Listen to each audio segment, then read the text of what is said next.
What is a hero? Who do you think of when I say the word hero? A firefighter? A cop? A lifeguard? Someone who saves the day. But what about those people who keep the day from needing saving? You know, the person who came up with smarter building codes that reduced the number of fires. Or the high school coach whose mentorship kept teenagers out of trouble with the law. Or whoever invented orange arm floaties. These are all upstream heroes. They're people who keep problems from happening, but they rarely get any glory. In fact, their work can often be invisible. There was a guy named Darshak Sanghavi who worked in the federal government in healthcare, and his job was to look for prevention programs that deserved funding from Medicare or Medicaid. So he was keeping an eye on this one program called the Diabetes Prevention Program. This was a program that had been proven to keep some people from developing diabetes who were at high risk of it.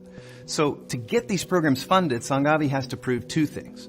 One, he has to prove the program makes people healthier. Okay, so check. The second thing he has to prove is that the program saved the government money.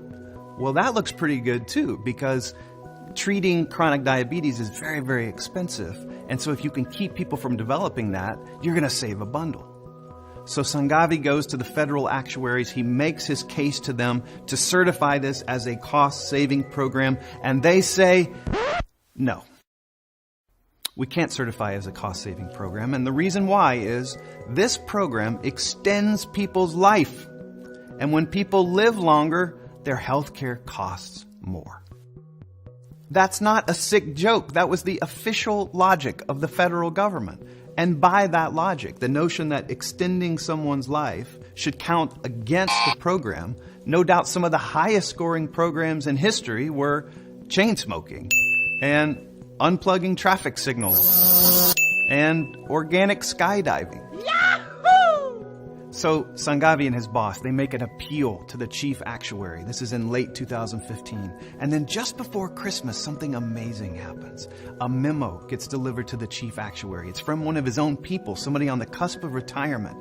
And this actuary writes this impassioned case, arguing that their decision about this cost savings issue is morally wrong. He imagined what newspaper headlines would look like if the media got wind of it. Actuaries, more important to save the trust fund than to save lives. Medicare lives, seniors die. And he concludes the memo with this paragraph that is so perfect, I want to share it with you. The first rule of medicine, first, do no harm, binds not just doctors, but all who serve in the health field, including actuaries. Perhaps especially actuaries, since a bad doctor can only harm a few people, but a bad actuary can harm millions.